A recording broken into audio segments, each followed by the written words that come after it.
Olá pessoal, boa noite a todos e todas. Vamos chegando. Nós vamos dar início a uma prosa boa aqui hoje. Um convidado bastante bacana, muito especial, professor Everton. Vou dar um tempinho aí para vocês irem entrando antes de o professor entrar aqui conosco.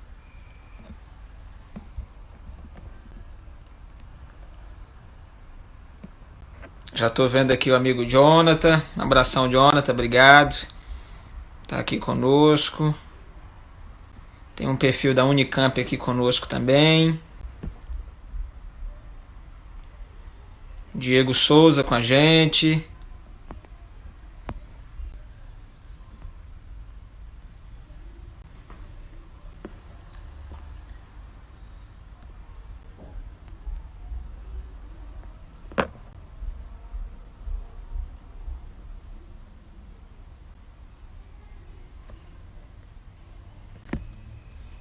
Tá chegando, o pessoal tá chegando. Antônio Gabriel, grande amigo, chegou aí também no pedaço.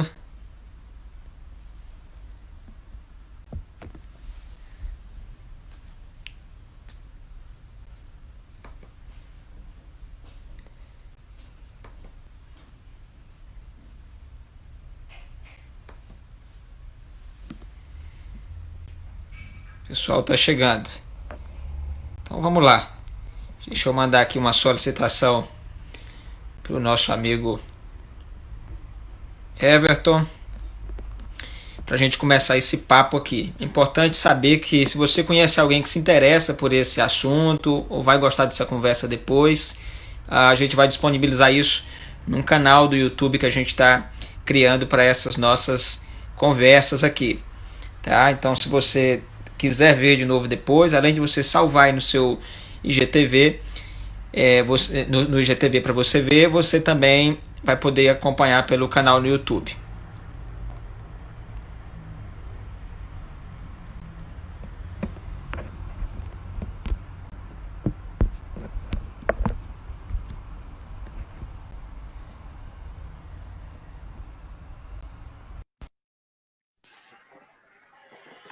Queria que vocês que estão nos assistindo aí pudessem dar um aceno para a gente, se a conexão tá boa, se o áudio tá bom. E se alguma coisa atrapalhar, olha o homem aí, gente. Ei, boa noite, pessoal. Boa noite, Marquinhos. Tudo bem? Boa noite, professor. Tudo bem? Tudo bem. Estamos aí de volta. Tá certo. Deixa eu aproveitar esses instantes iniciais aqui para a gente testar, ouvir do pessoal que já está nos acompanhando aí, se a conexão tá boa, se eles conseguem nos ouvir razoavelmente bem.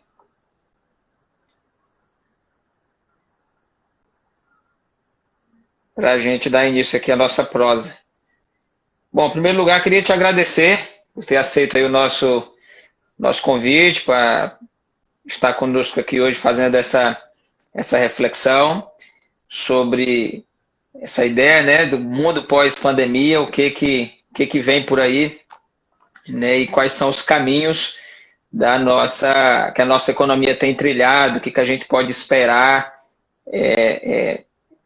diante do que tem acontecido. Então, primeiro, te agradecer por ter aceitado o nosso convite, dizer que esse conteúdo vai ficar disponível aí no YouTube, então, mais do que esse momento aqui, a ideia é ir produzindo alguns conteúdos para deixar isso à disposição da galera que tem nos acompanhado, vem acompanhando aí a gente nessa caminhada, e dizer que você é o segundo convidado. O primeiro convidado foi um colega nosso em comum, com o professor Tiago Camarinha. Nós conversamos aqui sobre outras economias possíveis e você vai integrar aí esse time com a gente, por isso eu me sinto muito prestigiado de poder começar essa segunda rodada com você, que eu acho que você tem um conteúdo extraordinário que vai complementar aquilo que eu já comecei nessa provocação de outras economias possíveis, né? Será que existem outras formas de organizar a economia ou será que tudo que está colocado aí como pensamento hegemônico, de momento, será que é só isso aí que tem ou será que tem mais coisa? Então, vai ser um prazer ter você aqui nessa noite para a gente bater esse papo, viu? Com certeza. Eu agradeço muito, Marcos, pela oportunidade de fazer esse debate, que a gente está precisando cada vez mais é conversar, né? Então, existe uma provocação de outras economias possíveis. Vamos ver o que a gente pode fazer falando sobre isso. Tá certo. Bom, pessoal, deixa eu apresentar o Everton para vocês. Everton é professor, ele é doutor em teoria econômica pela Unicamp e atualmente é vice-coordenador do curso de Ciências Econômicas da Universidade Federal de Goiás. Eu posso me considerar um privilegiado por já ter assistido aulas do professor Everton e não preciso rasgar seda, já passei na disciplina, então é só para dizer que o professor Everton é de fato um educador muito comprometido e é uma coisa que eu valorizo muito. Eu acho que a gente tem que estimular os educadores comprometidos com esse país. E o compromisso, já falei para o Everton que eu tenho muito prazer de ver ele dar aula, porque é uma pessoa vocacionada fazendo aquilo com paixão. Então, também queria de público reconhecer isso aqui, viu, Everton? Para também inspirar os nossos colegas que não te conhecem e os que já te conhecem também. Tá certo? Certo. Bom, pessoal. Muito prestigiado esse elogio. Bom, pessoal, vamos começar, né? Porque o cronômetro do Instagram passa muito rápido e depois de uma hora ele derruba mesmo. A ideia da gente ter esse papo aqui hoje, Everton, sobre o mundo pós-pandemia e o Brasil, para onde é que vai a nossa economia, para a gente poder compartilhar um pouco com as pessoas que estão nos acompanhando sobre quais são as análises, né, sobre os caminhos que o Brasil tem tomado neste cenário, se esses caminhos trazem um futuro cheio de esperança, se não trazem, quais são as ferramentas que a gente tem. Mas antes da gente começar a debater isso propriamente dito, eu queria te deixar bem à vontade. Isso aqui é uma conversa de amigos, de colegas, não, a gente não precisa ficar estritamente na técnica acadêmica. Eu quero também que você fique muito à vontade para falar das tuas opiniões, das tuas reflexões, com liberdade mesmo, tá? Sem pressão. Tranquilo, tranquilo. Então já podemos começar? Então vamos lá. Eu queria trazer uma provocação aqui. Outra. É isso, que é a ideia de que os eventos na história da humanidade, eles não são de todo isolados, né? Eles estão todos conectados uns nos outros, e há um pensador que já disse que a história tem uma tendência a se repetir, né? Eu queria trazer uma analogia, porque primeiro está todo mundo pensando que o primeiro momento dessa pandemia é de susto, né, de pânico, e a humanidade já passou por outras pandemias e já viveu momentos de pânico, de falta de esperança, tanto na questão da saúde, quanto na questão da economia. Nós tivemos no século passado um importante episódio que nós podemos dizer que foi uma catástrofe da economia, que foi a crise de 29, e essa crise proporcionou a criação de uma série de sistemas que garantiu a saída, né, a retomada do crescimento econômico em alguns países. Eu queria que a gente começasse por essa reflexão, Everton, porque eu acho que tem muito a ver com o que a gente vai conversar hoje, está diretamente conectado com aquilo que depois da Segunda Guerra Mundial vem a se tornar o estado de bem-estar social, né? É um estado que fala de seguridade social, e parte dessa reflexão da economia brasileira para onde ela está indo hoje, eu acho que passa por essas questões. Então, eu queria te ouvir nesse sentido. O que tu acha que a crise de 29 representou para o mundo e o que saiu dessa crise de soluções em termos de ferramentas econômicas que hoje nós já podemos observar que ainda hoje são alternativas para o momento que a gente está vivendo? Certo.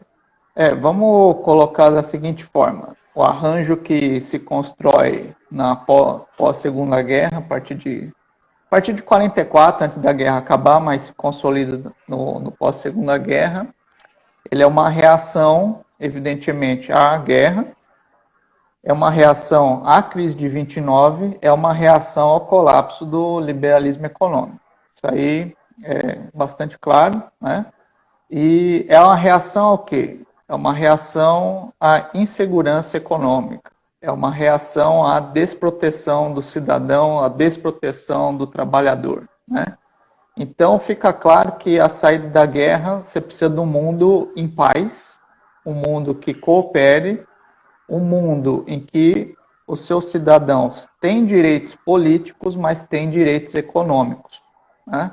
Então, a experiência americana com o New Deal, com a crise de 29, podemos dizer que a expectativa em 44, 45 é fazer um arranjo que seja global, né? Então, é isso que veio a ser conhecido como estado de bem-estar social, como Golden Age, né? A era dourada do capitalismo reformado e tudo mais. O que é o capitalismo reformado? É um capitalismo comprometido com direitos sociais, né, direitos políticos, estamos falando de democracia, e estamos falando de direitos econômicos. As pessoas têm que ter direitos econômicos, têm que ter segurança econômica. E esse foi o consenso que vai perdurar aí até a crise dos anos 70 e, vamos dizer assim, até os anos 80. Né? A partir dos anos 80 você vai mudando o arranjo. Essa mudança, que agora nós vivemos 4 décadas de mudança desse arranjo. Essa mudança não é também assim, mudou radicalmente o que era. Não, é uma desconstrução gradativa desse arranjo de bem-estar social. Então, até hoje a gente tem o bem-estar social, né? Só que assim, o avanço do bem-estar social, né, o acesso vai sendo dinamitado, degradado, né? É isso que a gente vive. Então, de certa forma, as últimas 4 décadas, elas não são piores, porque estamos vivendo sob o escombro do estado de bem-estar social. Ele ainda existe. O que nós vemos agora, né? Agora eu digo quando da pandemia, mas é uma tendência desde a última crise, né? A última crise global de 2008, né? Em que as pessoas ficaram impressionadas dessa coisa da história se repete, de observar alguns fenômenos e práticas similares a dessa época de medo, de colapso, de miséria, que foi a Grande Depressão, que foram os movimentos, né, de tensão que levaram à Segunda Guerra Mundial. Então, assim, desde a última crise, a gente tem visto que a coisa do nacionalismo extremado, extrema-direita, práticas desleais de comércio, tentativa de barrar a cooperação internacional, descrédito das instituições multilaterais, descrédito das instituições domésticas.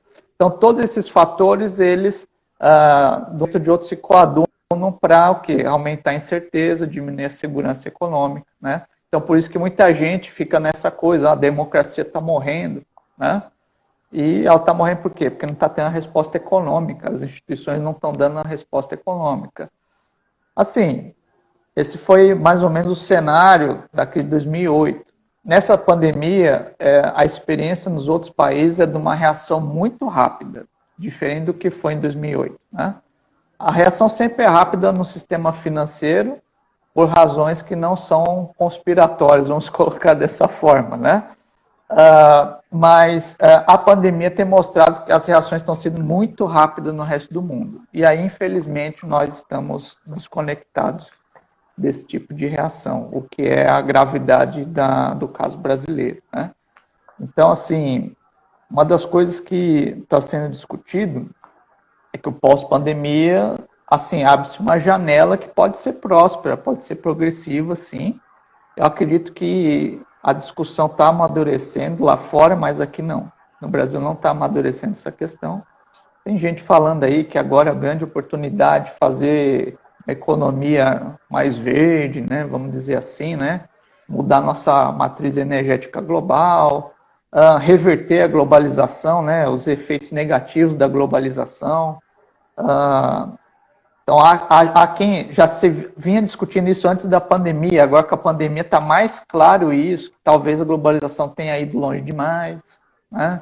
Então, a gente tem que voltar a assentar as economias nas suas bases nacionais, que era justamente o que tinha sido a proposição em 44, 45 em Bretton Woods, né? Uhum. Então, desde lá, se pensava em fazer uma coisa sentada em bases nacionais, com leis nacionais, todo mundo cooperando internacionalmente para evitar guerra. E gradativamente, né, foi se erodindo essas regulamentações e aí teve todo o fenômeno da globalização financeira, produtiva e tudo mais, né? Então, o que nós temos, né? Experiências de crise, temos isso, temos experiências de crises sanitárias e tanto a econômica quanto a sanitária, ela pede um direcionamento, né? E aí não tem como, as pessoas buscam uma orientação, uma segurança, né? E a fatalidade do caso brasileiro é que nós estamos sem a liderança, né? Uhum. Esse que é o que torna a nossa crise grave, do ponto de vista humano, do ponto de vista democrático, mas do ponto de vista até das relações com o resto do mundo. Então, vários países falando, não vamos receber brasileiro, não vamos fazer acordo comercial com o Brasil. Então, assim, o prospecto para a economia brasileira, sem pensar no drama humano nesse momento, o prospecto para a economia brasileira só para ficar nisso já é bastante temerário, né? Aí se a gente coloca o drama humano das pessoas que são brasileiras, mas não têm a cidadania, porque as políticas públicas não chegam e não vão chegar, e, né, se a gente não pressionar, a gente tem ainda mais desmonte da Constituição, do Estado de Bem-Estar Social, que a gente conseguiu construir e avançar aí nos vários governos desde que a gente redemocratizou o país, né? Uhum. Então, tu acha que provavelmente o nosso cenário econômico, o cenário brasileiro, vai ser ligeiramente desconectado do cenário econômico que vai se montar internacionalmente em virtude daquilo que não tem sido feito no Brasil, tanto nos aspectos sanitários quanto nos aspectos econômicos. É mais ou menos isso, né? A gente está... Então, isso é nítido para quem acompanha o noticiário internacional, que o Brasil conquistou a duras penas, né, desde o governo Fernando Henrique, sobretudo desde o governo Lula, são proeminentes no cenário internacional, né? Houve a criação dos BRICS, que isso começa do ponto de vista teórico, de um economista falar disso, e esses países fazem isso do ponto de vista prático. Chegou um momento que a gente era, vamos colocar assim, um reformista global dentro desse BRICS, fundando o Banco de Desenvolvimento Próprio, né? E assim, isso aí que demorou para construir, ter esse papel de protagonismo, rapidamente se desfez. Né? Então, assim, é uma perda assim, geopolítica enorme, enorme. E assim, a reconstrução disso, se é que é possível a reconstrução disso, é bem difícil, né? Demora muito tempo. Deixa eu te falar Mas agora, esse não é o problema, esse é um problema do ponto de vista, assim, vamos colocar, do soft power brasileiro, né? Da questão de protagonismo, de ser bem aceito no cenário internacional, de fazer acordos, né? De ter poder de se expressar e ser ouvido lá fora. Isso é importante. Agora, nosso drama é muito pior que esse, porque é o drama, assim, do direito político e do direito econômico do cidadão brasileiro. Esse drama aí, esse é o pior que nós temos no futuro. Deixa eu trazer uma questão aqui, Everton, porque isso foi trazido para o debate da sociedade brasileira agora recentemente, e tem algumas pessoas que eu estou vendo aqui que estão nos acompanhando, alguns são das ciências econômicas, mas tem algumas pessoas que não são. E trouxeram uma espécie de conflito teórico, prático aqui entre salvar vidas e salvar a economia. Qual que é a tua opinião sobre isso? Isso está desconectado uma coisa da outra? Isso não está? Como é que é? Bem, a minha opinião é a mesma que foi manifesta no manifesto dos professores do curso de economia da FACE e UFG, né? Em que a gente argumenta que não existe trade-off, né, para usar um termo aí do mainstream, não existe trade-off entre vida e economia. Economia, pelo que eu entendo, ela está a serviço da vida. Se a vida está a serviço da economia, nós estamos numa inversão de valores muito grande. Né? Então, pensando aí, todo o movimento de séculos, Renascença, né? Superando a Idade Média, as sombras da Idade Média, Iluminismo, né? Século XVII, XVIII, né?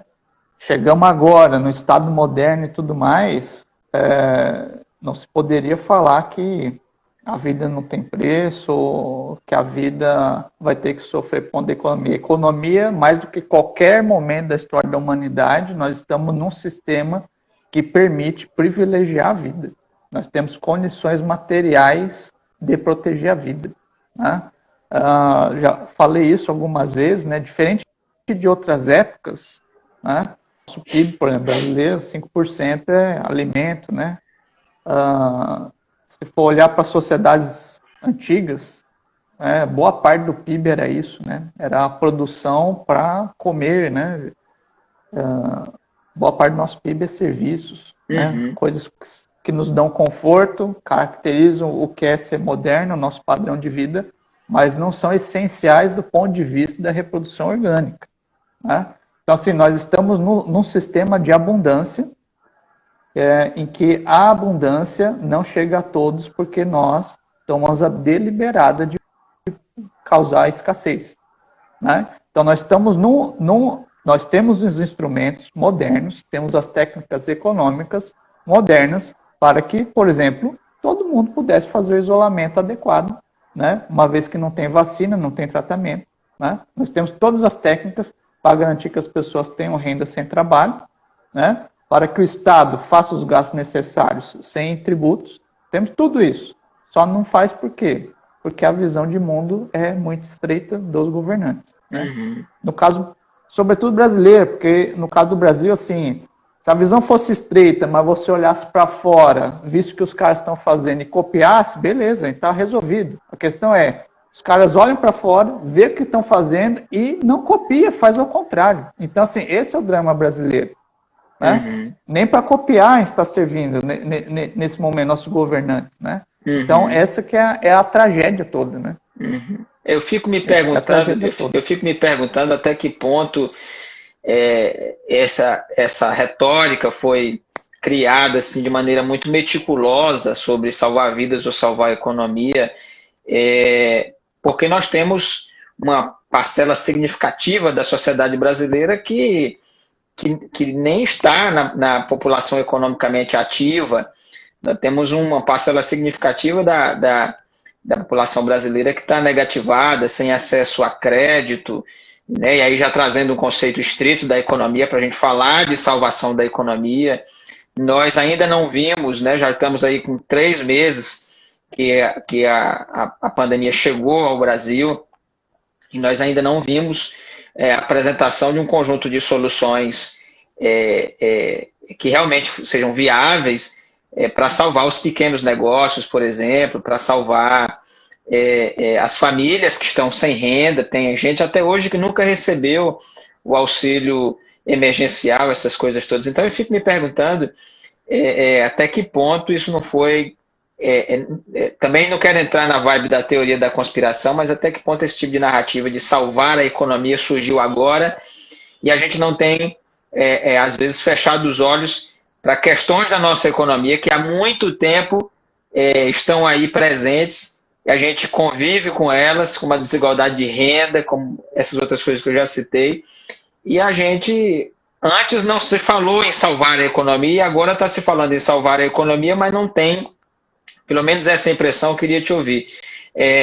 Não tenho a impressão de que foi apresentado um conjunto de medidas realmente viáveis, práticas, não só a ideia, não só o PowerPoint da ideia, mas dizer, essa é a ideia, assim que vai ser executada, por esses agentes, em tanto tempo, e a porta de saída vai ser aquela. Eu tenho essa impressão sobre esse momento que a gente está vivendo. O que tu pensa sobre isso? Nós não adotamos uma economia de guerra para enfrentar essa situação, que é uma situação muito parecida com a de guerra. Em que sentido? Que você precisa de mobilização, precisa mobilizar a população, mobilizar, né, quem gere os meios de produção, e o Estado tem que estar mobilizado para enfrentamento do inimigo e proteção da sociedade. Nós não adotamos essa medida, e não adotamos porque estamos sem liderança, né? É por isso que não tem uma resposta clara. É por isso que começam, nesse vácuo de liderança, começam algumas respostas, uma tentativa de organização, que a gente viu com a tentativa dos governadores, a certo momento, de já que não vem coisas, não vem diretrizes do governo federal, a gente faz. A gente faz no âmbito dos estados. Então, assim, esse vácuo de liderança tem levado a esse tipo de resposta, que pode ser melhor em alguns lugares, pior em outros, né? Parece-me agora que os governos, né, por conta da intriga política e do uso do poder de repressão do Estado, certo ou errado, né, agora estão se acovardando e reabrindo as economias estaduais, mesmo sem a gente ter chegado no pico de contaminação da pandemia, que é a irresponsabilidade. Então, além do Bolsonaro ser denunciado aí em tribunais internacionais, vão ter que denunciar os governadores que reabriram sua economia nessa situação também. Uhum. Né? Então, assim, estamos sem general para enfrentar essa guerra. Né? Ou nosso general ignora que temos um inimigo aí atacando a nossa sociedade civil. Né? Então, ele não nos prepara para o enfrentamento. Então, não está havendo a mobilização que a economia precisa. Né? Quanto a esse trade-off, né, é um falso trade-off, porque a economia tem que estar a serviço da vida. E aí qual que é o problema? Frente a essa falta de ação, essa falta de perspectiva, né, o que vai acontecendo? O governo vai dando espaço para a manifestação da barbárie e do caos. Então, aquelas marchas de reabertura do comércio, o que os caras estão vendo? Não tem medidas concretas para dar segurança econômica para trabalhadores, para os empresários. E aí, então o que acontece? Os empresários vão com seus carros nas marchas de insensatez, pedir a reabertura do comércio, e trabalhadores apoiam isso, porque eles estão o quê? Não estão recebendo auxílio, eles não estão tendo condição, né, de se ausentar do trabalho, e muitas vezes, como a gente já levanta, né, por conta da desigualdade da sociedade brasileira, que não é de hoje, eles não têm nem condição de ficar em casa todo mundo. Né? Então, porque as casas, veja só, se nós temos cidades que são dormitórios, imagine as casas. Né? Temos cidades inteiras que as pessoas só estão lá para dormir, elas saem, pegam o transporte público, 2, 3 horas de transporte público, para trabalhar em outra cidade, volta para dormir, acorda lá 4 horas da manhã, 5 horas da manhã, para trabalhar de novo. Então, esse é o Brasil. Esse é um dos Brasils. Né? Esse é um Brasil que a classe dos governantes, dos parlamentares, parece que não conhece. Não tem a sensibilidade. Nem para desenhar política pública, nem para entender o que é isso. Então, essa semana, a gente está vendo aí fotos de ônibus lotados. Né? Ou seja, numa pandemia, com esse nível de contágio, sem teste da população, sem vacina, sem rastreamento, como que pode haver esse nível de irresponsabilidade, né? E aí que vem a coisa. O presidente tem a sua responsabilidade, só que os líderes subnacionais também têm. Esse tipo de coisa não pode ser pedido. A população, o ser humano não está sendo tratado como ser humano, como cidadão que tem direitos, né? Nem político, nem econômicos, né? Por esse andar da carruagem. É por isso que esse é o meu temor, né? Da barbárie e do caos, né? Da dissolução da sociedade. Então, essa é uma coisa que nós economistas estudamos muito, né? Então, quando você colocou outras economias possíveis, né? Nós sabemos, nós vivemos nessa economia de mercado há alguns séculos. E uma das coisas que os teóricos economistas sempre trataram, né? Não sendo os teóricos do mainstream tradicionais, né? É que essa é uma economia que é datada no tempo histórico. Ela surgiu, né, em determinado momento, e o que a caracteriza é que o quê? A ordem social ela pode colapsar a qualquer momento. Né? Então, a grande preocupação dos teóricos da economia é como manter a organização social via mercado, né, em ordem, né? Porque não é mais um poder religioso que se impõe na mente das pessoas para se comportarem de determinada forma. Não é a tradição, meu pai trabalhava com isso, então eu tenho que honrar o trabalho do meu pai, tenho que fazer a mesma coisa. Você não tem mais esse nível de estabilidade. A economia de mercado é uma coisa muito mais flexível. Então, sempre claro para os teóricos econômicos, né, não ideólogos do liberalismo econômico, que essa é uma sociedade frágil do ponto de vista da manutenção das pessoas juntas em ordem. Então, assim, essas crises econômicas e essas crises sanitárias nessa escala são ameaças fortíssimas de integração da sociedade como a gente conhece. Tá? Então, assim, esse é o perigo. Então, assim, eu não me surpreendo, já que o governo não dá respostas, que pessoas que têm interesses econômicos, interesses materiais, vão relativizar o valor da vida humana. Muitas vezes não, tem que abrir, a pessoa tem que voltar a trabalhar, porque não é ela que vai voltar a trabalhar, entende? Então, isso é culpa do governo, porque o governo permite a barbárie se instalar, né? E a barbárie vai ganhando força até que o momento que ela irrompe. E essa é a preocupação. Por isso você tem que ter uma economia de guerra, tem que ter mobilização, você tem que ter propaganda, tem que ter esperança, tem que tomar medida concreta para as pessoas acreditarem que o melhor que pode ser feito está sendo feito. E no Brasil, nós não temos nada disso. No Brasil, nós estamos aí está se construindo, né, essa senso de que vamos abrir, estamos flexibilizando, tal, porque o negócio está passando. E aí, quando você olha para os estudos científicos, né, o pessoal tem apontado, né, de forma contundente que o quê? O pico ainda. Por isso que é uma irresponsabilidade dos governantes, né? Deixa eu trazer aqui alguns comentários que quem está nos assistindo está fazendo, Everton. A Sara passou por aqui. Muito se tem visto as instituições gestoras do capital financeiro incorporarem os aspectos em sua estrutura de tomada de decisão. Tendência é isso ser acelerado pós-pandemia. Deixa eu ver o que mais. Wesley tem uma pergunta de economia PUC Goiás. Como conciliar a sensibilidade social e o amparo aos mais vulneráveis com responsabilidade fiscal e estabilidade econômica? Desculpa, Marquinho, a pergunta chegou... Peraí, deixa eu ver se eu acho que ela chegou cortada. Tá. Como conciliar a sensibilidade social e o amparo aos mais vulneráveis com a responsabilidade fiscal e estabilidade econômica? Isso. Na verdade, não é necessário sensibilidade social, é necessário respeitar a Constituição.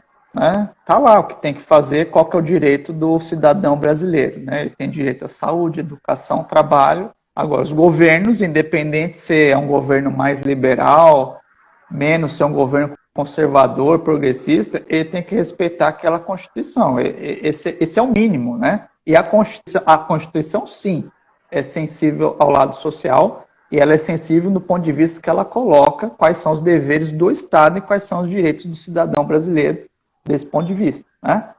Agora, o que tem que ser feito?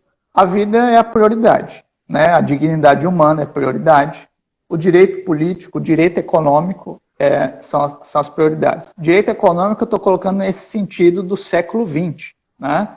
Em que essa miséria, essa crise de 2 guerras mundiais, uma grande depressão, colocou que as pessoas têm direitos econômicos, né? Que é a estabilidade no trabalho, direito a uma renda, né? A vida digna, ao usufruto dos benefícios da divisão do trabalho. Se as pessoas precisam de dinheiro na sociedade de mercado para acessar os benefícios dessa sociedade de mercado tão exaltada pelos liberais desde o Adam Smith, né? Responsabilidade fiscal. Do meu ponto de vista, responsabilidade fiscal não é sinônimo de orçamento equilibrado. Né? Responsabilidade fiscal, para mim, é sinônimo do quê? Está sendo feito o gasto que é necessário naquela altura do ciclo econômico. Então, se for necessário fazer gasto deficitário, tu faz. Tá? Se for necessário, passou essa emergência que você tem que fazer gasto deficitário, não tem nenhum porquê você manter isso deficitário. Aí você ajusta. Como que você ajusta?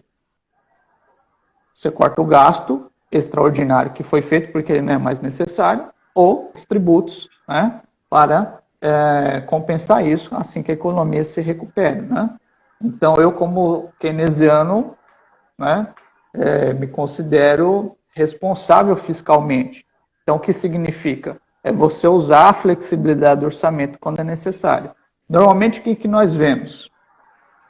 Os gastos necessários não são executados, como os gastos de investimento público, e não são executados porque existe uma metodologia de como financiar os gastos públicos. Né? Então, assim, estabilidade econômica está ancorada em investimento, seja ele público ou privado. Se der para fazer investimento privado, que faça. Quando o investimento privado não chega ao nível necessário para dar estabilidade, crescimento e geração de emprego, você precisa, né, complementar com investimento público direcionado. E se não tiver dinheiro para fazer investimento público direcionado? Não ter dinheiro é um pouco difícil, porque ou você tem por tributação, ou você tem por dívida pública, ou você tem por emissário. Então, assim, o Estado não ter dinheiro também é mitologia, né, do mainstream econômico. Né? O Estado tem flexibilidade para financiar o que é necessário, assim como as empresas. Né?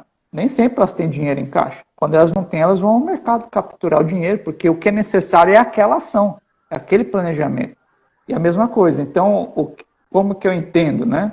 O século XX mostrou para nós que quando a economia está desequilibrada, ou seja, empresas falindo, queda de faturamento, desemprego aumentando, o Estado tem que o quê? Amortecer isso, se desequilibrando as suas finanças públicas por conta de gastos ordinários que tem que fazer.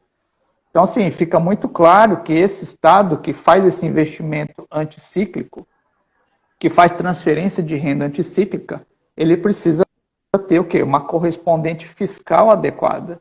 Então, normalmente, todos pleiteiam a ajuda, como agora. Então, o empresário quer ajuda do Estado, as famílias precisam de ajuda do Estado, os bancos querem ajuda do Estado.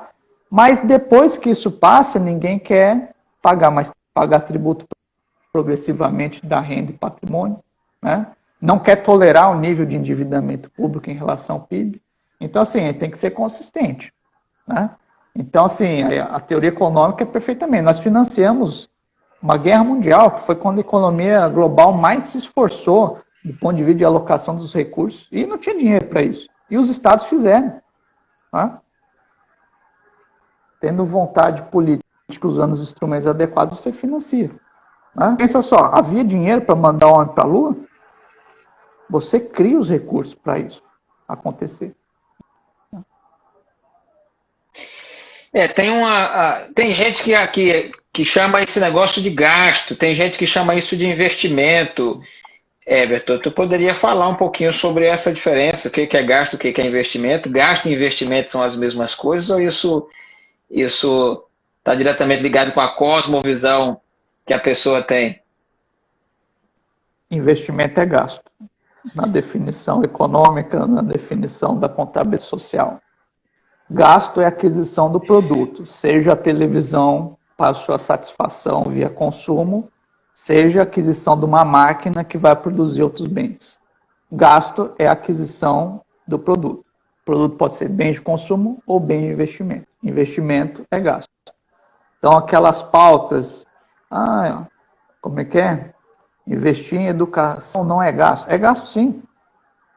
Investimento é gasto, necessariamente. E o problema da economia, normalmente, o problema que nas crises que a gente observa é o quê? É o nível de gasto se reduzir.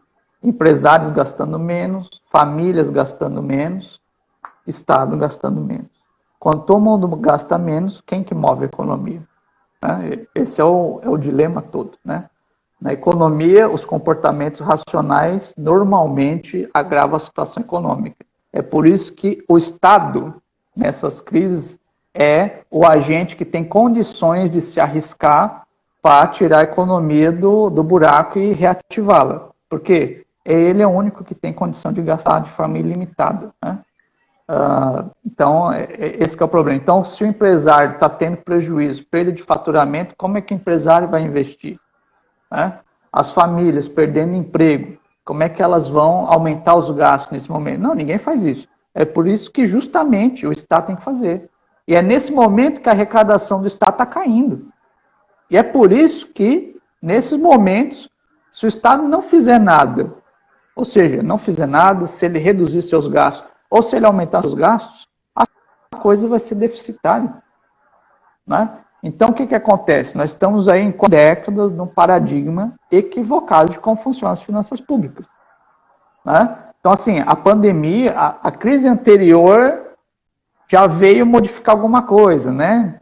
Apareceu aí expressões do campo do eufemismo, né? Medidas não convencionais, quantitative easing. Isso aí é emissão monetária. É que ninguém quer admitir que o nome é esse. Só que na pandemia está bem claro que o nome é esse mesmo, é emissão monetária. Mas o povo não diz que isso é um problema? Por que isso é tabu? Porque há 4 décadas tem batido na tecla que não pode fazer isso, porque isso causa inflação, isso desorganiza os preços da economia. Então, ou seja, há 4 décadas a gente vive na mitologia do fundamentalismo do mercado, do monetarismo do Milton Friedman. Né? Por mais que o monetarismo do Milton Friedman tenha sido abandonado, do ponto de vista retórico, ele continua bem vivo. Né? Até o ponto em que um Henrique Meirelles vai lá e fala, não, tem que emitir moeda. Então aí você consegue ver, talvez haja chance mesmo de mudança, né? Talvez haja. Mas teve muita gente aí que, inclusive, diga-se passagem, que não entende sobre o assunto, né? Nós estamos com muitos especialistas de Facebook ultimamente, ridicularizando a ideia, né? Emissão monetária, gente, é imprimir dinheiro de uma maneira mais grosseira. Por que isso é o caminho, Everton? Por que a ideia da emissão monetária pode ser uma das soluções para o momento que a gente está vivendo? Sim, porque assim, né? Uma empresa privada, se ela precisa fazer um projeto de investimento, como é que ela pode fazer? Ela pode aguardar uns anos, acumular lucro, e aí, depois de acumular lucro por muitos anos, pegar esse montante de dinheiro e fazer um investimento. Só que nós somos capitalistas, né? Então a coisa tem que ser mais rápida do que não se sai do negócio. Então a empresa pode fazer o quê? Recorrer a um crédito bancário para fazer esse investimento que vai se pagar à medida que o quê? O investimento gerar produtos que ganham mercado. Ou a empresa vai no mercado acionário, mercado de capitais, emite um título que paga juros, capta dinheiro, né? Ou emite ações, compromete a pagar uns dividendos, né? E nem precisa devolver principal, né? Essa é a grande vantagem das ações para os títulos. E no caso do Estado? O Estado, ele pode mexer na carga tributária, ele pode emitir dívida pública, que é esse papel que paga juros, ou ele pode emitir dinheiro, né? Que, de novo, não precisa devolver nada para ninguém e não paga juros para ninguém. Né? Então, assim, nesses momentos que nós estamos de crise, de insegurança e tudo mais, a regra fiscal que tem se estabelecido, ela é bastante que ela não considera o ciclo econômico. Então, todas essas regras fiscais que a gente definiu aí, desde a Constituição, inclusive, né? Que elas têm por trás? Uma economia que funciona sem quebrar. Então, uma economia que funciona sem quebrar, sem o produto, o PIB da economia encolher, né? Sem o Estado ter perda de arrecadação significativa. Só que essa não é a economia do mundo real. Toa, né? Que estados e municípios estão quebrados aí desde sempre, com a economia crescendo ou não crescendo. Porque é um problema estrutural do quê? As regras orçamentárias não levam em conta o ciclo econômico. Então, nesse momento, né, quais são as alternativas que o Estado tem? Tributos, dívida pública ou emissão monetária. é consenso entre os economistas, por mais que nós, aqui no Brasil, precisemos tornar o sistema tributário mais progressivo em termos de tributar renda e riqueza, que nós não conseguimos levantar dinheiro por meio da arrecadação para fazer os gastos necessários para a crise. Isso é muito nítido. Ao aumentar a tributação nesse cenário, a gente agrava o problema do produto da economia, porque a gente desincentiva ainda mais a produção privada que objetiva o lucro, né? Então, aumentar a tributação, a gente pode fazer do ponto de vista do quê? De melhorar a distribuição de renda e riqueza da sociedade, mas não para fins de arrecadação nesse momento. Então, a tributação está fora do esforço para combater a crise. Aí vem aumentar a dívida pública, que é o quê? Aumentar a emissão de títulos pagadores de juros.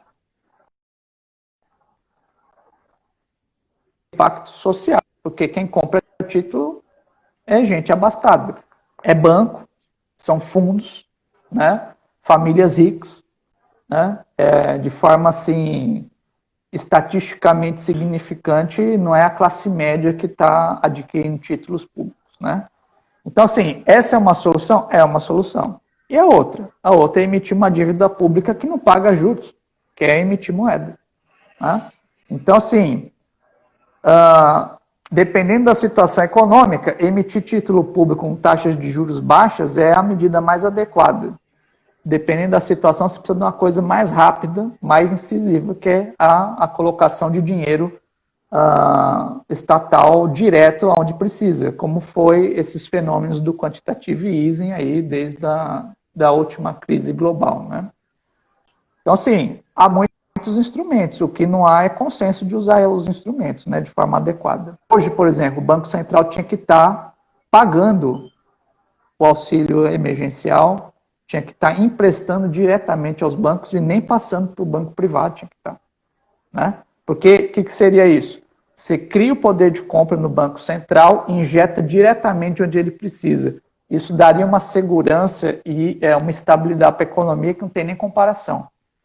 Então, o que nós vemos, né? O Congresso tem todo o esforço para aprovar um pacote fiscal do auxílio emergencial. Aí você tem toda a atrapalhada de como isso está sendo executado pelo Poder Executivo, pelo Ministério da Economia e tudo mais. Recebe quem não devia, quem deve não receber não recebe, e aí não tem dinheiro, aí vem alegar que não tem dinheiro, que tem que tomar empréstimo internacional, tudo babaquice, quando o Banco Central poderia ter essa política, né?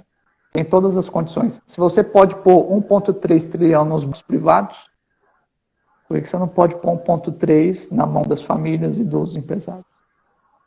Entendeu? Assim, você tem a técnica, tem a capacidade, mas não é utilizado. Isso é muito triste, né? Muito triste porque depende, então, de um outro motivo. Se tem técnica, se tem capacidade, né? Qual é o motivo real para que as demandas da população não sejam efetivamente atendidas, né? Por exemplo, eu estou bastante preocupado que o auxílio emergencial, o desenho dele já é aquém do que a economia precisa. A gente precisa de uma renda básica cidadã universal. Isso que a gente precisaria, nós não temos. O desenho foi limitado, o valor é bastante limitado, a execução é bastante devastadora, né? Do ponto de vista social, do ponto de vista humano, quando a gente tem instrumentos moderníssimos de economia monetária que poderia ser utilizado e não é. Às vezes tem uma restrição legal que seria facilmente modificável, né? Uma mudança de estatuto. Veja só, o Banco Federal Reserve americano, ele não podia comprar títulos vinculados ao mercado imobiliário americano para fazer a ação de socorro em 2008. O que os caras fizeram? Vai lá e muda o estatuto, porque era o que era necessário fazer para impedir que o colapso fosse ainda mais grave. Então, se tem alguma regra, alguma limitação de norma que barre a emissão, você muda, porque é isso que é o necessário. Você precisa de dinheiro, precisa de dinheiro agora. Lembrando, isso é meio de mercado. As pessoas precisam de dinheiro nessa economia aqui. É isso que satisfaz a incerteza, né? É isso que, na verdade, né, diferente do passado, o que evita a barbárie é as pessoas terem dinheiro na mão para adquirir o que for necessário. Né? É verdade. Nós estamos aí convivendo com muita gente passando fome, né? Passando sem condições de se protegerem minimamente na crise sanitária, porque nós temos mais de 30 milhões de brasileiros que não têm acesso a água encanada e rede de esgoto, saneamento. Entendeu? Então, assim, é muito triste, deprimente mesmo, e a gente vê que nós estamos, antes de nós discutirmos essas coisas que nós estamos discutindo, nós ainda temos uma situação calamitosa, onde essas pessoas estão expostas, né? E há uma narrativa. É isso. A justificativa é que não tem dinheiro, né? Essa justificativa que a gente ouve todo ano, sempre é essa, não tem dinheiro. Na verdade, não tem vontade. Essas pessoas não são consideradas cidadãs com direitos. Essa que é a realidade. E a sociedade brasileira naturalizou, normalizou tal situação. A gente tinha que estar indignado em saber que as pessoas, tem gente assim, esse volume de gente assim no país vivendo dessa forma. A gente tinha que estar indignado, mas a gente normalizou essa situação. Né? É uma das discussões que sempre que eu posso, eu tento provocar. Quer dizer, olha, nós não podemos normalizar a pobreza. Né? A pobreza não é normal, não é natural que a gente tenha pessoas vivendo tamanha condição de exclusão como é a que nós temos no Brasil. Né? Então, nós estamos aqui já caminhando aqui para a primeira hora, Everton, e eu queria trazer mais uma questão aqui, e aí pedir para os colegas que estão nos acompanhando que, quando cair, nós vamos voltar para mais uma questão, e aí a gente faz o encerramento. Então, pedir que você que está conosco aí, continue conosco, nós vamos trazer mais algumas questões aqui, e aí quando cair aqui a gente volta e faz o encerramento para a gente concluir aqui essa conversa. Na tua avaliação, essa equipe econômica que está aí, nós tivemos aí a extinção de um conjunto de mecanismos, vamos dizer assim, que era um conjunto de ministérios. Não estou dizendo que aquela estrutura era boa, mas nós tínhamos o Ministério do Planejamento, nós tínhamos o Ministério do Desenvolvimento, nós tínhamos do Desenvolvimento Regional, e aí, de uma certa forma, houve a extinção desses ministérios todos e criou-se o Ministério da Fazenda e criou-se o Ministério da Economia. Qual que é a tua avaliação? Eu queria trazer duas coisas sobre essa equipe econômica e as medidas econômicas efetivas do pré-crise, agora no primeiro ano, e agora na crise, para a gente poder apontar aqui qual que é a perspectiva. O Delfim Moreira Neto, que é um economista, né, participou ativamente da economia nacional, definiu numa participação dele no Roda Viva que a economia é expectativa. Se eu tivesse que definir numa palavra, eu diria que economia é expectativa. E nós podemos dizer que essa equipe econômica, né, junto com o governo que está aí nesse momento, foi depositado sobre esse governo uma grande expectativa pela grande maioria da população que o elegeu. E é uma narrativa, né? A gente vê constantemente o ministro da Economia dizer que, se não fosse a crise do coronavírus, o avião do Brasil já teria decolado. Mas eu quero só lembrar que nós ainda estamos com mais de 12 milhões de desempregados, e estávamos com esse número antes da crise do coronavírus. Não foi apresentado um grande programa de retomada dos empregos, geração dos empregos, nem tampouco um programa de transferência de renda antes da crise do coronavírus, e uma série de outras coisas. Eu queria que tu fizesse uma pequena análise aí sobre esses caminhos, essa equipe econômica, os caminhos que ela tem trilhado, apontam para que tipo de direção, na tua opinião? Sim, a redução dos ministérios, né, do número de ministérios, e depois a indicação de pessoas incompetentes para os ministérios restantes, é uma indicação direta ou indireta de encolhimento do Estado e de despreocupação com as políticas públicas tradicionais do Estado, sobretudo o nosso Estado, que é constitucionalmente de bem-estar social, né? Muitos governos atacaram esse Estado a partir das emendas. E essa é a coisa que tem que ficar muito clara para a população, que com a desculpa de modernização, de atualização e tudo mais, você vai tirando os direitos das pessoas e as proteções que o século XX ensinou que tem que ter essa proteção, que são os direitos econômicos, além de direitos sociais, né?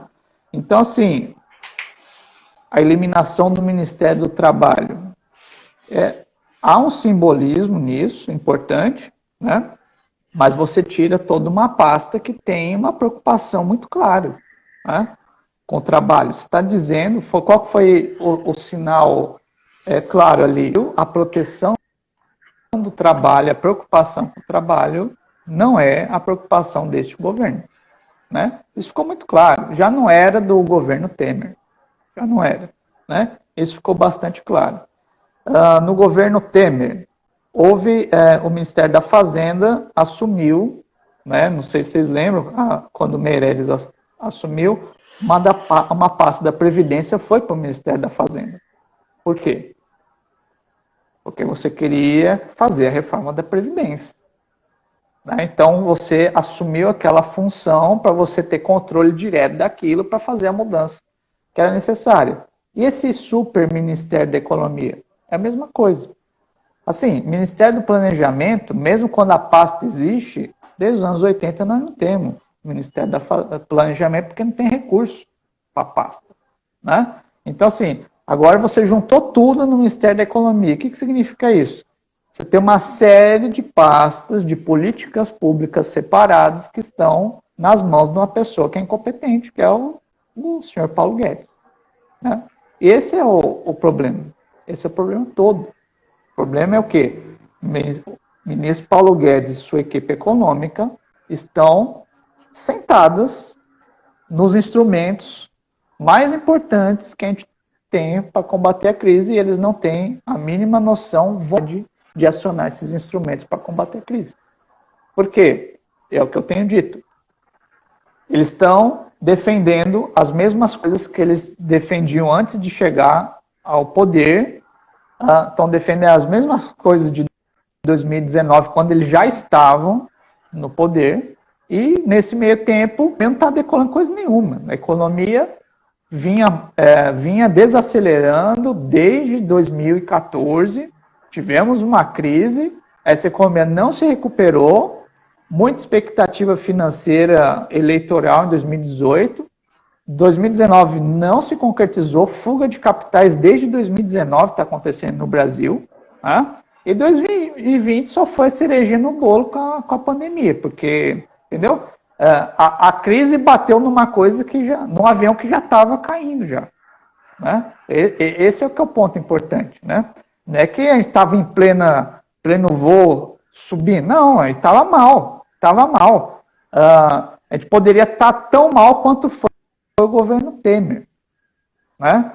Só que eu tenho uma expectativa que a gente já estava piorando por a fuga de capitais, porque estava mostrando ali um sinal, tem uma desconfiança grande para a economia brasileira. E por que eu digo isso? Porque efetivamente o problema da economia brasileira de 2013 até o momento continua sendo um só: investimento.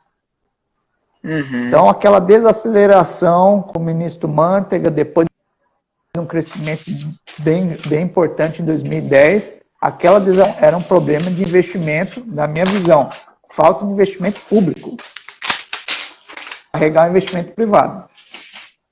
Esse problema não foi resolvido, você fez uma série de reformas que afirmava, o Meirelles foi lá defender tudo, a emenda constitucional do teto de gasto, defendendo que aquela era a medida para reduzir a dívida pública e para trazer investimento. Não. Estamos aqui voltando, pessoal. Já encaminhando aí para as partes finais. Bate-papo aqui essa noite com o professor Everton. Nós estávamos aqui nesse momento falando exatamente, fazendo uma análise aí de que nós temos, desde 2014, né, eu acho que a gente tem ali um símbolo, né, Everton, de que a economia não cresce mais mesmo desde 2014, é um crescimento real, né? E aí vem ali o final do governo da Dilma, começo do segundo governo, aquela confusão, governo Temer com o Meirelles no ministério, a PEC 241, que vai depois virar a emenda constitucional 95, com o congelamento dos gastos, né? E tu estava aí com a hora que caiu, fazendo exatamente essa análise dessa conjuntura, né? Sim, que o problema daquela época, que culminou com o impeachment, né? Culminou com uma série de reformas regressivas, era o investimento, e investimento público, né? Não tem magnitude de investimento no Brasil mais, não tem investimento público suficiente para diminuir o investimento privado. Aquele problema não foi resolvido, não tinha como ser resolvido, e o governo Bolsonaro assumiu, e a equipe econômica assumiu, sem dar nenhum equacionamento para a questão de como recuperar, porque também não havia interesse em recuperar investimento público, mas de como recuperar investimento privado. Então, assim, essa reunião ministerial que depois foi liberada para todo mundo e tudo, né?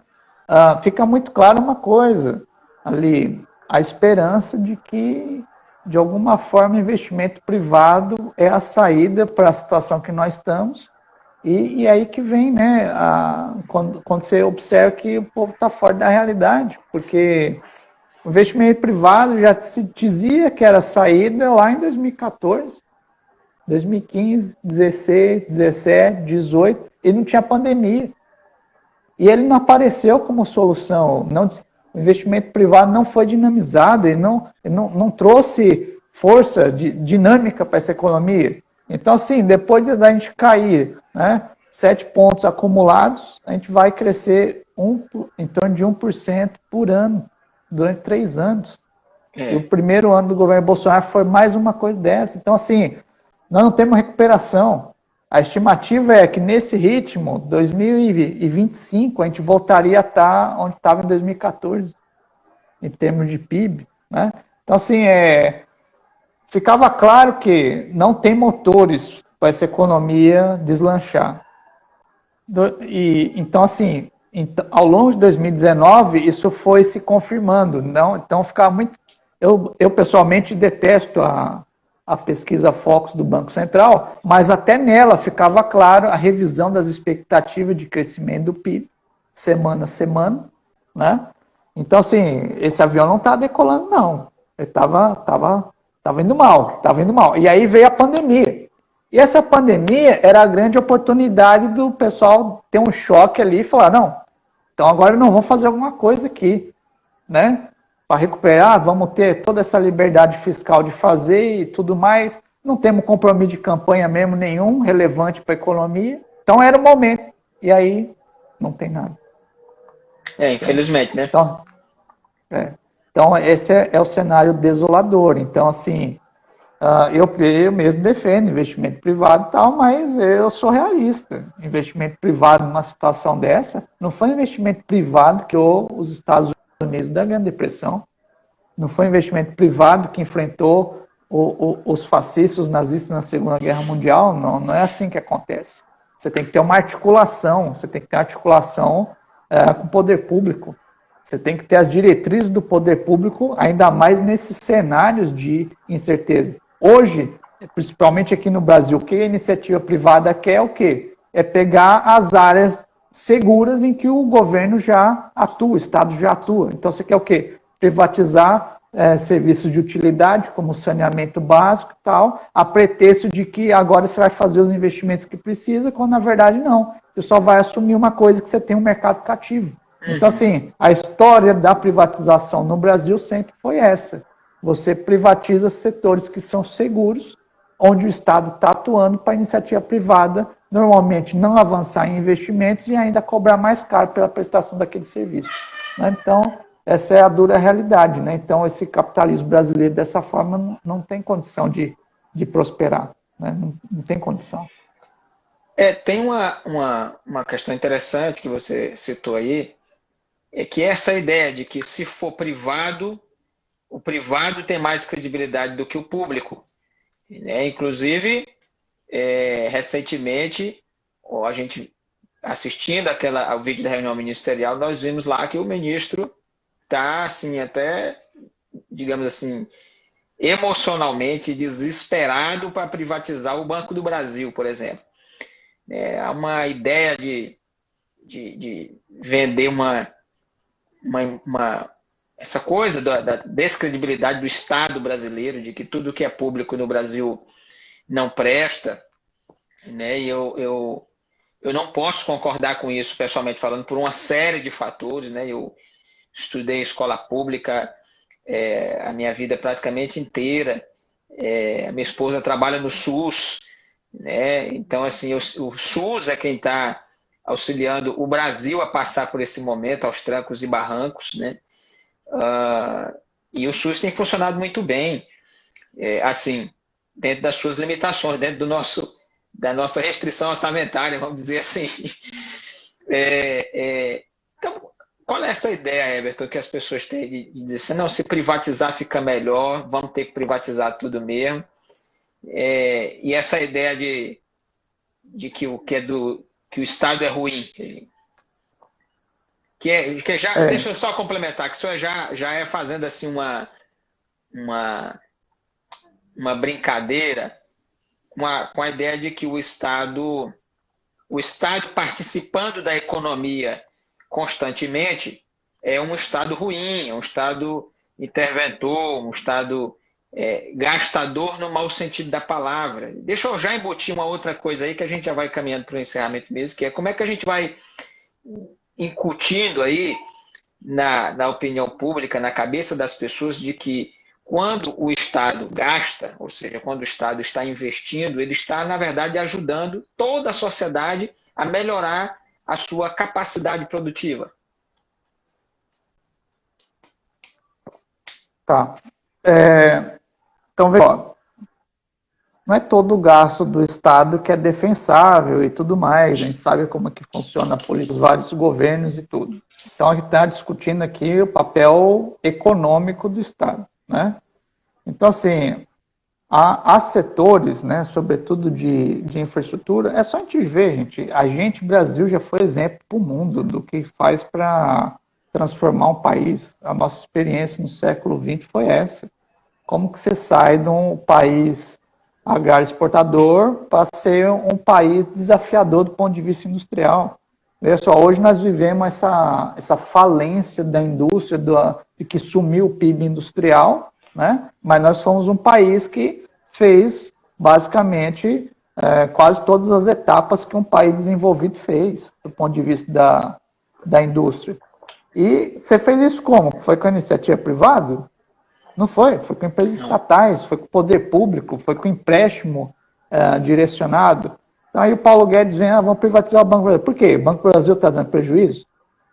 O Banco do Brasil é um banco misto, ele está dando prejuízo?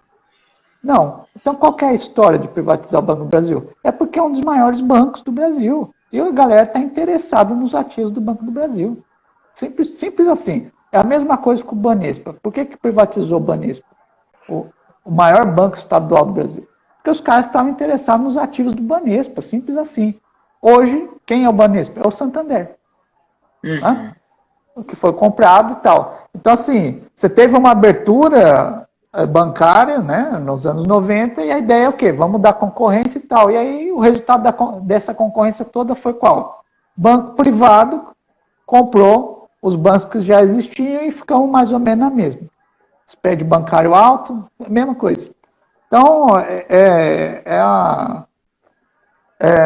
esse é o discurso que, quando alguém fala de privatizar, pode escrever que tem interesse escuso aí por trás. Ainda mais Paulo Guedes vindo do mercado financeiro, fica muito claro. Né? É assim, presidente do Banco Central e ministro da Economia e da Fazenda não, sinceramente, tem que ser acadêmico, não pode ser gente do mercado financeiro. Não tem como. Sabe por quê? Porque gente do mercado financeiro mexe com dinheiro. Dinheiro hoje para obter dinheiro, mais dinheiro no futuro. Mexe com especulação. Não mexe com trabalho, produção e investimento. É por isso que você precisa de outro perfil.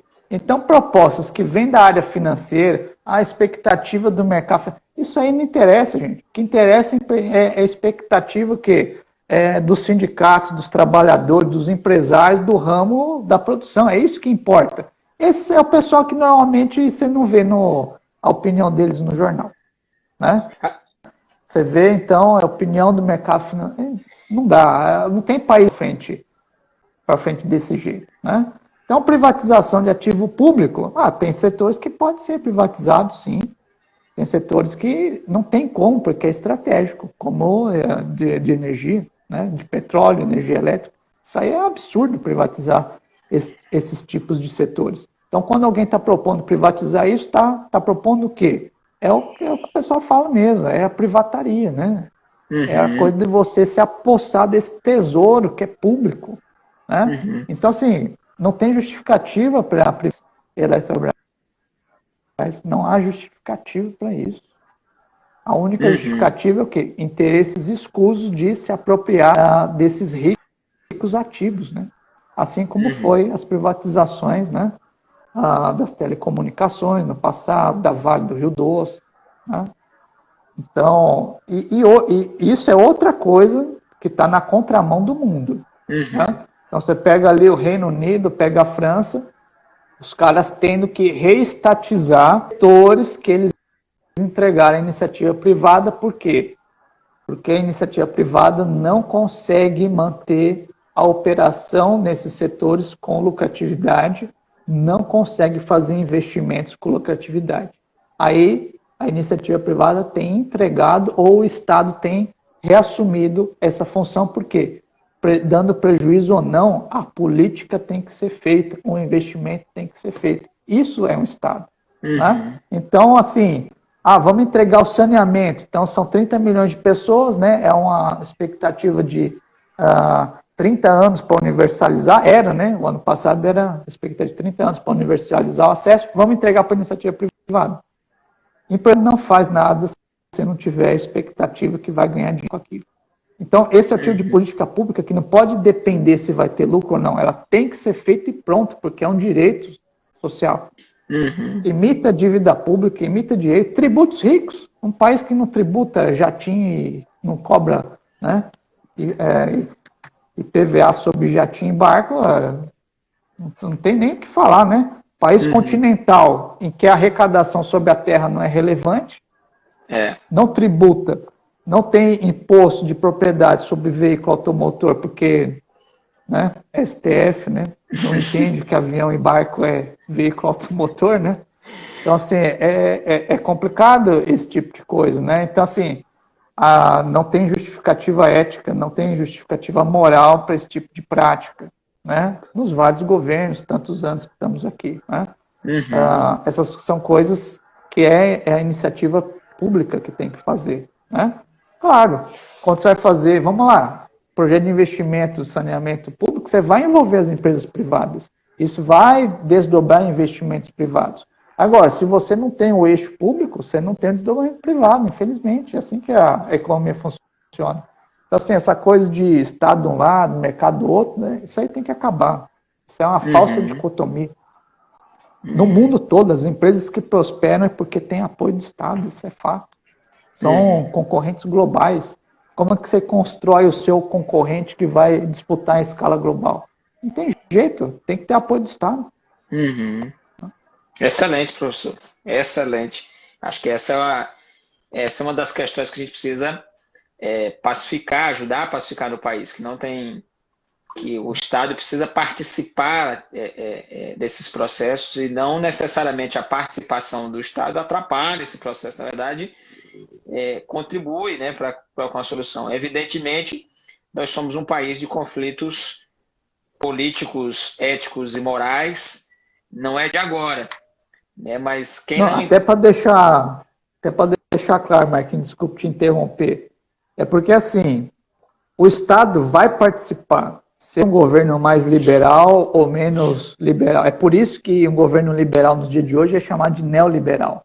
Por quê? É um governo que tem forte atuação do Estado, só que é para privilegiar interesses de grupos específicos e não os da população. Nós temos que acabar com esse tipo de governo, né? Tem que ter, porque vai ter participação do Estado. Então não tenha dúvida, esse aqui é um governo que foi eleito com o quê? Com uma pauta que é apoiar o empreendedor, o pequeno empreendedor e tudo mais, né?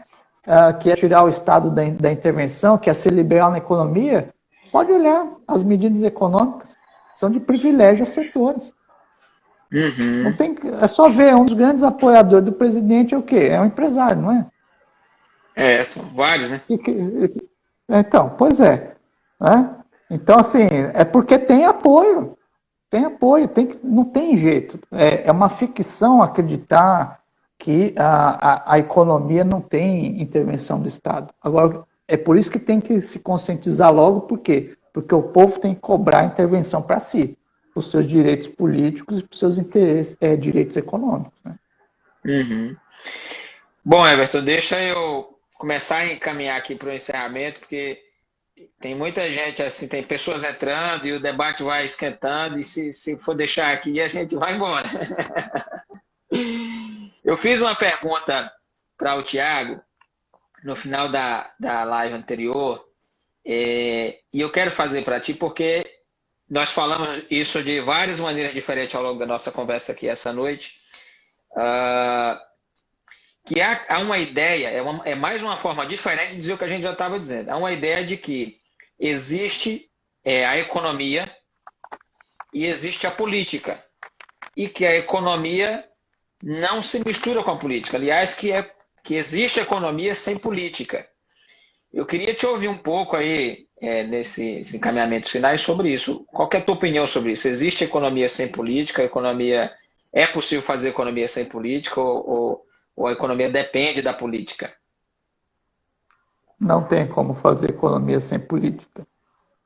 É por isso que a questão de se economia é uma ciência ou não, ela é uma questão válida, porque a economia está totalmente enraizada na política. E pela uma simples questão, porque ela não é só uma ciência da produção e distribuição da riqueza. Só por isso ela já deveria ser vista com suspeita, porque está mexendo com coisa que é muito importante, que é a riqueza e a distribuição dela. A questão é que a produção e a distribuição dessa riqueza se faz em classes sociais. Então, assim, a economia ela tem instrumentos técnicos e ela pode ser usada para atender diferentes tipos de filosofias, posições políticas. Pode ser sim. Tem coisas que são mais consensuais? Sim, tem coisas que são mais consensuais e outras não. Então, por exemplo, até os anos 80, era muito claro que distribuição de renda não é uma pauta de esquerda. É uma pauta civilizatória. Então, 4 décadas de neoliberalismo depois, tem gente que fala, não tem que distribuir renda porque isso aí é distribuir renda para quem não merece e tal, uma ilusão de meritocracia. Então, veja só, na economia, é por isso que ela é estritamente política, porque os consensos vão mudando ao longo do tempo. A questão as ferramentas estão todas dadas, ação fiscal, ação monetária, ação cambial. Como usar a ferramenta monetária, fiscal e cambial, vai ter uma decisão política por trás. Há grupos, toda ação econômica ela não é neutra. Isso que é importante, é por isso que a economia é estritamente política. Então, vamos decidir aqui modernizar nosso parque tecnológico. Ou fazer uma política de investimento pesada em inovação e tecnologia. Isso vai exigir recursos públicos, crédito direcionado, favorecimento de setores. E aí, quando você faz isso, muitas vezes você está descobrindo outros. Então, assim, a batalha da industrialização foi exatamente essa. Para fazer política industrializante, você não pode ter câmbio livre. Tem que ter um câmbio controlado. Você tem que utilizar as divisas internacionais para importação de equipamentos, né? Às vezes máquinas, insumos especiais para industrialização. Mas se você importa isso, não dá para importar vinho, carro importado e tal, que agradava a elite agrária exportadora. Então, assim, tudo que vai fazer em economia tem interesse político. Vamos fazer esse projeto aí de universalização do saneamento básico. Vai ter interesse político de como é que vai fazer isso?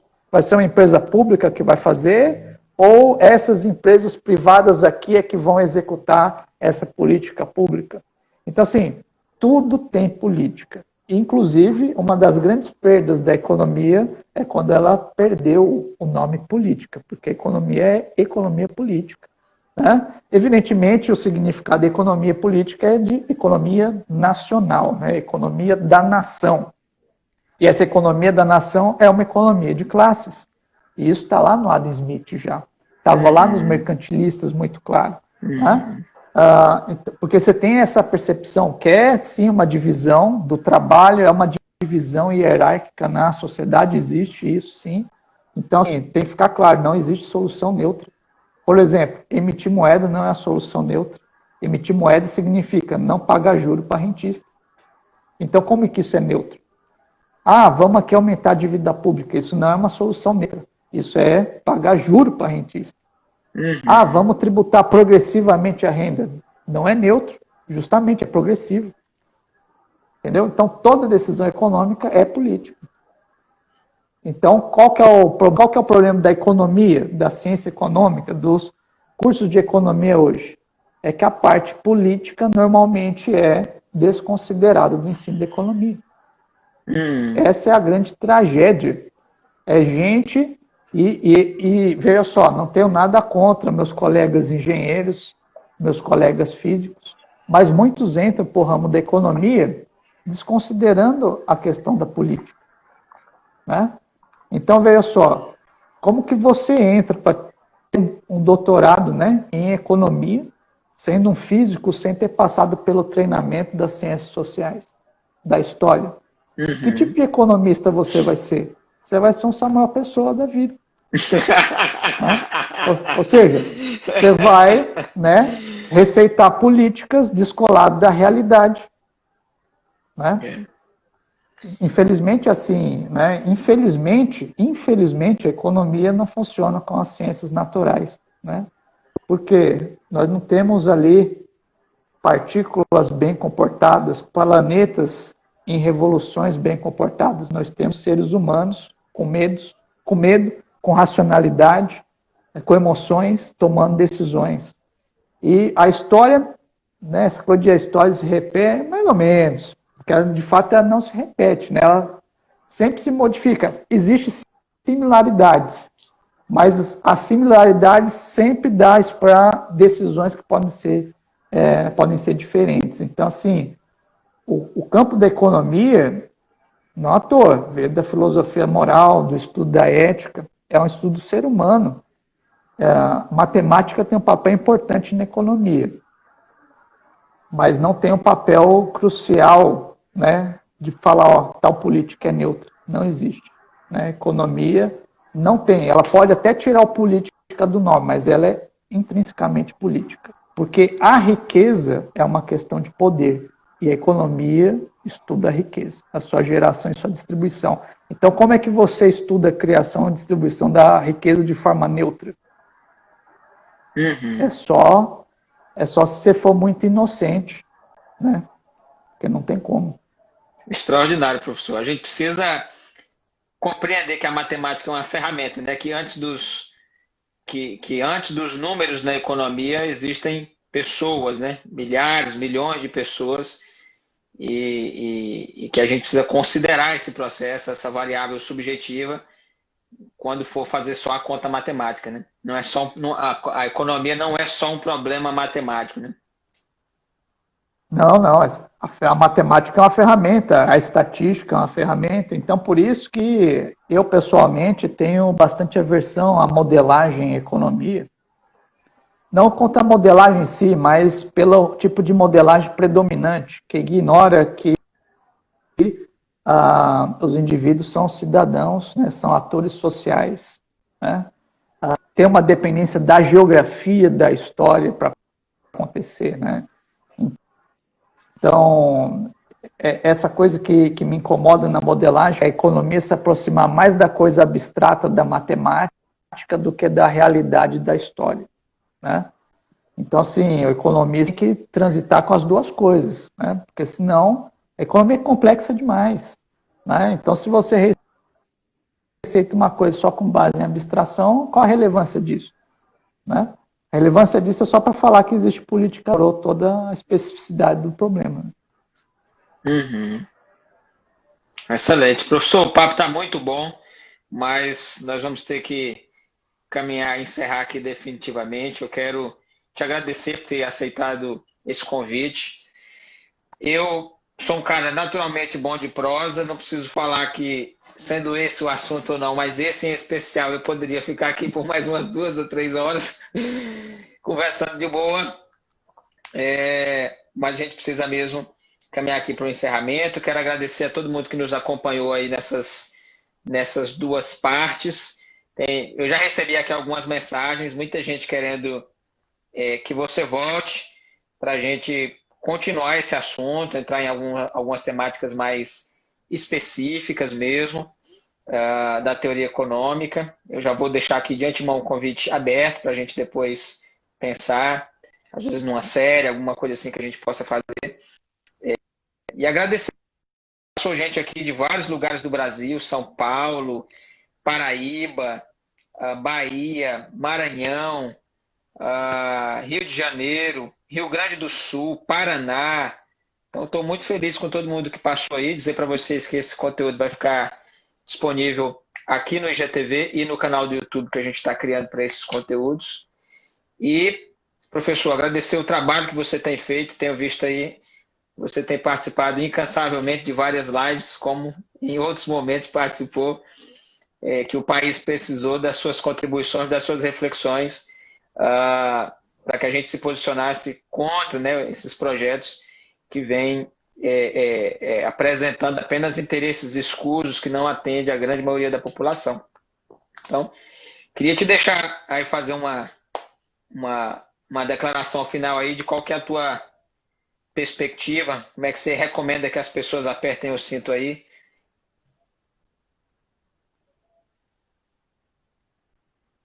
Marquinhos, eu agradecer pelo convite, pela oportunidade de fazer essa discussão, agradecer o pessoal que acompanhou a gente.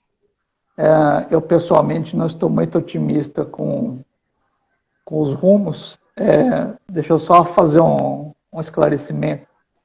Desde 2016, né, quando teve a discussão da emenda constitucional do teto de gastos, desde lá eu falava que eu era bastante pessimista, e as pessoas, não, você é tão jovem, não, tem que acreditar que as coisas podem mudar e tal.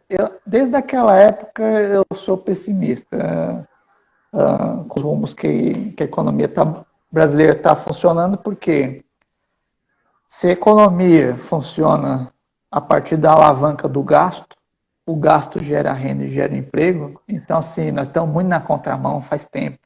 Então, meu pessimismo é isso, porque essa retórica de fazer cortes, muda direitos, de fazer mudanças de constituição sem constituinte, né? De ataques ao estado de bem-estar social, que no fim das contas é o que? Ataque é você, cidadão, né? Você que tem os direitos e exerce, e você que os direitos nem chegou, e provavelmente nem vai chegar. Né? Então, assim, há muitos anos eu estou pessimista com isso, e agora estou mais porque eu vejo que após pandemia, se não tiver participação política da população para mudar, nós vamos ter mais do mesmo, numa dose cavalar do que a gente teve desde 2014. E eu estou pessimista, porque A pandemia mostra, assim, toda a possibilidade das coisas, né? E no Brasil, eu não estou vendo a coisa progressista voltar aqui, né? Então, desde aquela época, meu pessimismo era qual? Tudo pode ser barrado com a mobilização da população, mas eu não acreditava que a população ia se mobilizar para isso. E meu pessimismo continua. Porque só basta isso, o país mudar de direção. Mobilização. E eu não estou vendo isso acontecer. A mobilização da população. Não tem jeito. É assim que a mudança aconteceu na Europa, nos Estados Unidos, né, nos anos gloriosos e tudo mais.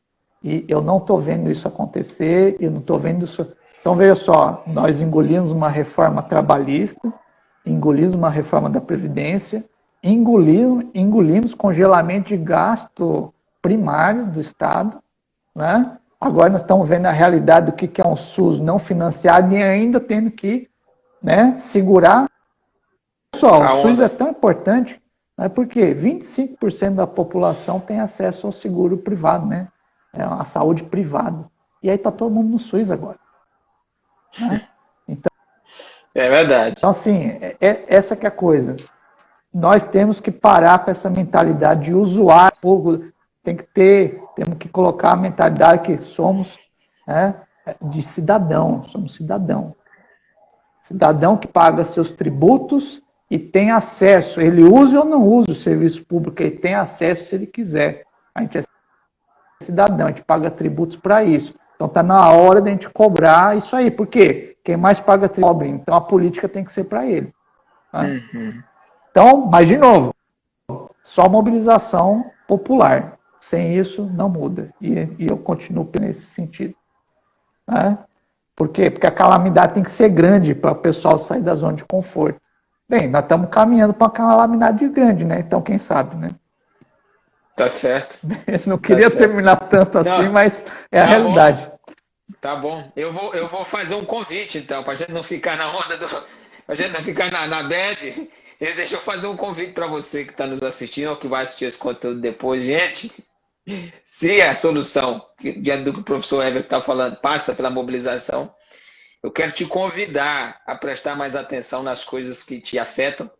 Eu fiz uma postagem mais cedo sobre a importância de perceber como é feita a política ao nosso redor e citei o Martin Luther King dizendo que se algo na sociedade afeta uma pessoa, aquilo afeta a todos nós, nem que seja de maneira indireta. Então isso já é mais do que suficiente para que eu e você possamos estar atentos na defesa dos interesses da nossa sociedade, na construção da sociedade que nós queremos, e nós precisamos nos mobilizar por isso. Então, por favor, eu vou pegar tudo isso que o Everton disse e transformar isso num apelo, para que a gente se mobilize, para que a gente não faça vista grossa, porque senão, de fato, nós vamos conviver ainda muito tempo com a naturalização da pobreza e de outras misérias no nosso país, e com a barbaridade que é a exclusão e a falta de acesso a serviços e equipamentos públicos. E não só isso,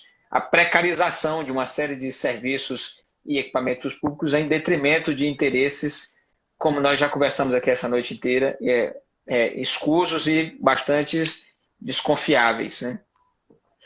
Então é isso. Obrigado, Everton. Obrigado a todos vocês que estiveram aqui conosco. Já vou deixar o convite aberto para o professor. Em breve a gente volta a se falar. E é isso aí, pessoal. Um abraço para vocês e se cuidem. Depois a gente volta com mais um papo aí legal na semana que vem. Até mais, um abração. Abraço, boa noite a todos.